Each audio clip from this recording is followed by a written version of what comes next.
Hello everybody, thank you for coming to my channel. Great to see you here. Now let's do the unboxing of this round knife cutter. Before we start, I just want to read to you Joshua 1:9. Have not I commanded you, be strong and of a good courage. Be not afraid, neither be thou dismayed, for the Lord thy God is with you wherever you go. So I ordered this one online and this is called round knife cutter.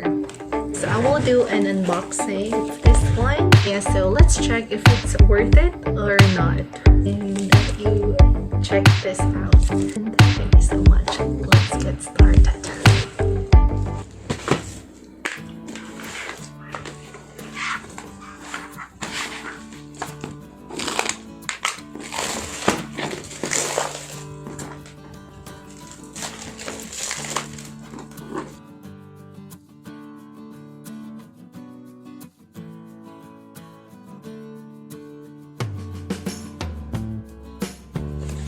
Round knife cutter, cutting machine, electricity, scissors.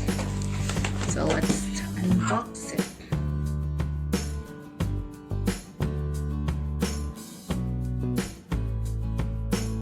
This one, manual. Okay, so this is the manual, and I'm not sure how to use it. And we have some blades here, a styrofoam, you know, na your item is secured. So here it is, so we can see some bubble wrap. Yeah, so because I also included some lights for my sewing machine, but this is not included for the unboxing, so I will just set it aside. Yeah, so these are the things that we can find. Okay, some of this, yeah, if you can see. So I'm not sure how to use it, but yes. And we can also have this, and what's this, I'm not sure. Also some of these, and power. We also have some power. So this is the material. It's quite heavy. Yeah, it's quite heavy, guys. So mabigat din po siya, ano? Yeah. So this is on, yeah, ito yung itsura niya. This one. I think this is already ready. Yeah, so two round knife cutter machine. So the model is YJ9TB. So voltage is 220 V and frequency is 60, and current, hindi ko na yan, power 200 W. So 220 volts. Yeah, my hand. This is actually, it's quite heavy. Yeah, I was surprised. Heavy pala to. Konti. Yeah, so ito lang yung sa box, and also this one sa machine. So kunin natin yung manual. So this is the manual. So ito yung mga process kung paano siya i-assemble, but it's already assembled, I guess. So ito yung direction. So suitable for dress shoes and hot making, umbrella, etc. High speed sharing. Yeah, so operation direction, connect with the main, push the switch on the position to turn on. So there, ito yun. Alright, so let's try. Okay, we have the extra blade here. Yeah, so yeah, this is the extra blade. Yeah, so overall, these are the materials included. Yeah, I think this one is for the extra.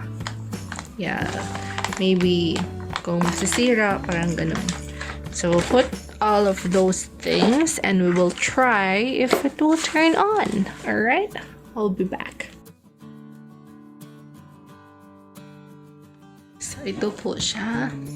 Ito po yung button. So ito po, masyado po itong matulis. So, never put your hands or fingers here. Okay? Ito.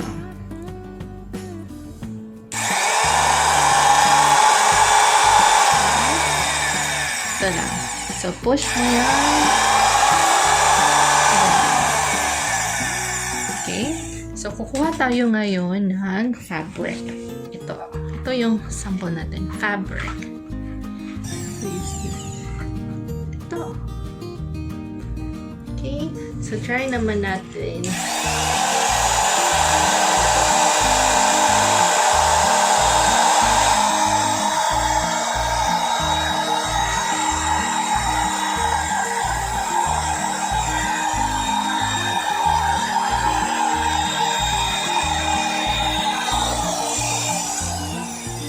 So, ito siya guys, pag may kaliko-liko.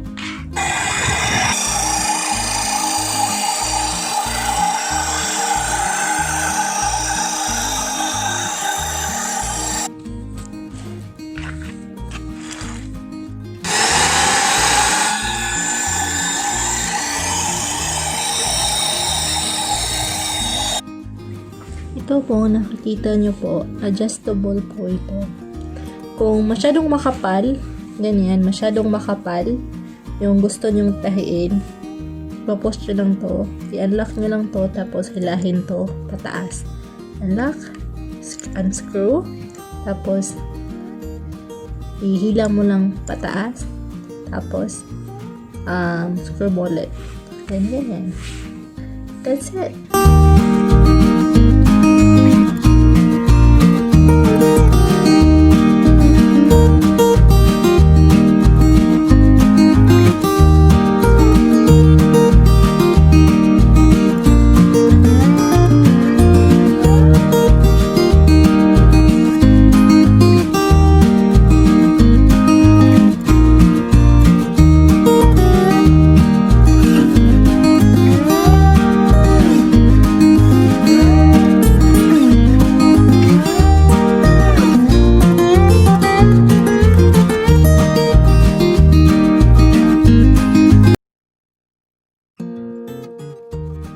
So, I made a comparison kung gaano kaganda ang finished ng ating machine. Kung inyong makikita, sa kabila ay gamit ko dito ay yung gunting. At talaga namang mas maganda ang finish gamit ang machine na ito compare sa ordinary na gunting.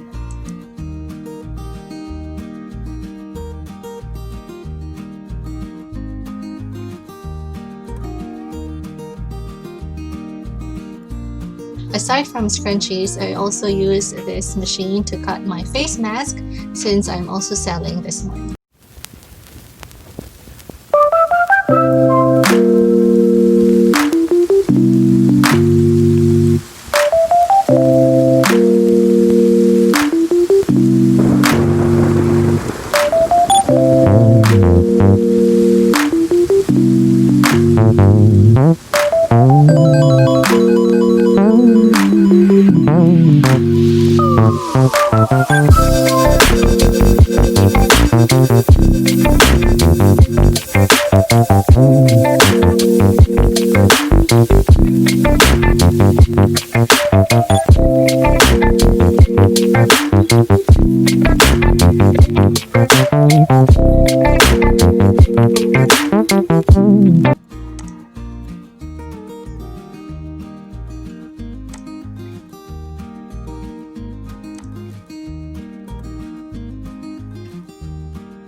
At meron din silang 4.5 inches, 110 millimeters na available na cutting machine. Pero yung ginagamit ko ngayon ay 3.5 inches, 90 millimeters. Kasi sabi kasi ni Kuya, pag yung ikakat mo ay maraming curve or maraming paliko-liko, mas mabuti na mas maliit yung millimeters niya kasi mas makokontrol natin.